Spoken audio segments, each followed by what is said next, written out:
Public TV, आपकी आवाज। मुरादाबाद का हस्तशिल्प देश के साथ साथ पूरे विश्व में एक अलग पहचान लिए हुए है। हर साल 10,000 करोड़ के हस्तशिल्प का निर्यात मुरादाबाद से किया जाता है, जिसमें इस हस्तशिल्प के निर्माण निर्यात में 2500 से ज्यादा इकाइयां लगी हुई हैं। प्रत्यक्ष रूप से 1 लाख और अप्रत्यक्ष रूप से 4 लाख से ज्यादा कारीगर काम करते हैं। लेकिन लॉकडाउन के चलते इस हस्तशिल्प निर्माण और निर्यात इंडस्ट्री पर बड़ा फर्क पड़ा है। अभी कोविड-19 को लेकर बंद पड़ी मुरादाबाद में इंडस्ट्री को शुरू किया गया। वहीं शुरू करने के बाद जहां निर्यात को और निर्माण इकाइयों के मालिकों के माथे पर चिंता की लकीरें थीं, वहीं प्रधानमंत्री के दिए अभिभाषण में 20 लाख करोड़ के आर्थिक पैकेज की घोषणा के बाद इन इकाइयों के लोगों में खुशी और एक उम्मीद सी जग गई है। वहीं उम्मीद भी है कि इंडस्ट्री में लगे कारीगरों के साथ साथ इंडस्ट्री चलाने वाले लोगों के लिए भी कुछ अलग और कुछ अच्छा होगा। वहीं मुरादाबाद के हस्तशिल्प निर्यात इकाई कुमार इंडस्ट्री के अमित अग्रवाल की माने तो प्रधानमंत्री का राहत पैकेज एक इंस्पिरेशन है जो हमें अच्छा काम करने के लिए प्रोत्साहित करती है। पैसा कितना भी दे दिया जाए वो कभी पूरा नहीं हो सकता, लेकिन प्रधानमंत्री की इस घोषणा को वो इंडस्ट्रीज चलाने के लिए प्रेरणा देते हैं। प्रधानमंत्री जी ने घोषणा करी, उसको सिर्फ एक ही नजरिए से न देखें, उसको सिर्फ आर्थिक राहत के रूप में ना देखें, उसको एक संदेश के रूप में देखें। आर्थिक राहत तो बहुत क्षणिक होती है, किसी को पैसा देना बहुत लंबे समय तक उसके पास नहीं टिकता है, लेकिन अगर किसी को आप विजन देते हो, किसी को आप डायरेक्शन देते हो, तो वो मायने रखता है। मोदी जी ने जो कहा कि हमें डोमेस्टिक प्रोडक्ट्स के ऊपर जाना चाहिए, इससे बहुत फायदा होगा।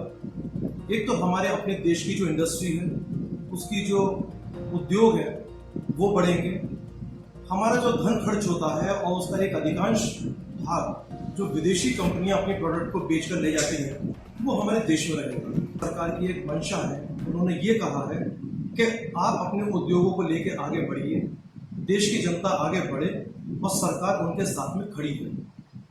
इससे एक संदेश ये है कि हमारी सरकार जनता के मर्म को समझती है, उसके दुख दर्द को समझ रही है। असल में ये जो कोविड की लड़ाई है, ये एक ऐसे अज्ञात शत्रु से लड़ाई है जिसके विषय में हमारी जनरेशन में आज के मौजूद लोगों में से ना तो कभी किसी ने देखा है ना समझा है। तो इसके लिए कोई स्पेसिफिक रणनीति तो बन नहीं सकती। ये तो समय समय के साथ में लड़ाई बदलेगी, तो उससे लड़ने के तरीके बदलेंगे। हाल फिलहाल जिस क्राइसिस में हम लोग हैं, उसमें हमारी सरकार ने हमारा मनोबल बढ़ाने के लिए ये राहत का ऐलान करा है। लेकिन सबसे बड़ी बात यह है कि इसको हम मनोबल के रूप में लें, उनके संदेश के रूप में लें और पूर्ण दृढ़ता के साथ में इस लड़ाई में ये भी मानते हुए कि ये एक लड़ाई कोई एक व्यक्ति नहीं लड़ सकता, क्योंकि ये लड़ाई किसी एक व्यक्ति की नहीं है। ये लड़ाई हमारी भी है और हमें भी लड़ना है। सिर्फ एक ही चीज है जो अकेले दम पे इस लड़ाई से लड़ सकता है, वो है ईश्वर। यहाँ ईश्वर तो कोई है नहीं, लेकिन अगर हिंदुस्तान की जनता की ये अपेक्षा है कि अकेले मोदी जी हमें इस लड़ाई से जीतकर हमें इस क्राइसिस से बाहर निकाल लें, तो इसका मतलब यह है कि हिंदुस्तान की जनता शायद अपने प्रधानमंत्री में कुछ ईश्वरीय शक्तियां भी देखती है, तभी उसकी ये अपेक्षा है।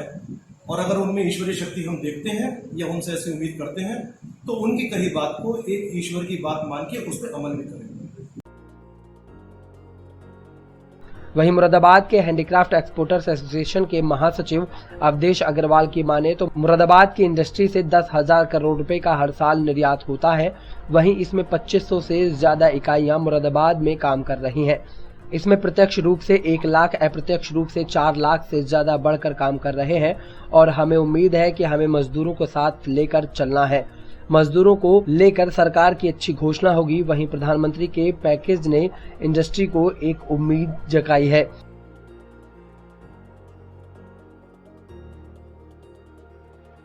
देखिए, ये जो प्रधानमंत्री जी ने घोषणा की है, ये बहुत बड़ी घोषणा है और जैसा कि उन्होंने ये प्रकट किया है कि हम एमएसएमई सेक्टर्स के लिए भी इसमें रख रहे हैं, श्रमिकों के लिए भी रख रहे हैं और आयकर की छूट भी होगी, सबवेंशन होगा इंटरेस्ट का। अभी इसके लिए पूर्ण रूप से कुछ नहीं कहा जा सकता, क्योंकि जब तक ये ना पता लग जाए कि क्या क्या छूटें दी गई हैं, लेकिन हम आशा करते हैं कि प्रधानमंत्री जी को सबका ध्यान है, सबका ख्याल है और एमएसएमई सेक्टर जो है वो अगर ये छूट जिस तरीके से सोच रहा है उस तरीके से आएगी तो ये सेक्टर बूस्ट करेगा और इसकी परेशानियां कम होंगी और हम लोग 1-1.5 साल में ही अपनी जगह पर वापस पहुंचने का प्रयास करेंगे, ऐसी हमारी सोच है। दूसरा कि जो ये इंडस्ट्री ये खोली गई है और अब ये निर्यातक, यहाँ से मैं मुरादाबाद से संबंध रखता हूँ, ये निर्यातकों ने धीरे धीरे अपना काम करना शुरू किया है, ये भी एक अच्छा कदम है और धीरे धीरे हम लोग ग्रीन जोन की तरफ जाएंगे और हमें कोरोना के साथ ही जीना पड़ेगा। सोशल डिस्टेंसिंग का पालन करना पड़ेगा, मास्क का पालन करना पड़ेगा, हाथ धोने पड़ेंगे, तभी ये प्रधानमंत्री जी की जो ये आपकी योजना है या जो पैकेज दिया है तभी सफल हो पाएगा, जबकि हम जीवित रहेंगे।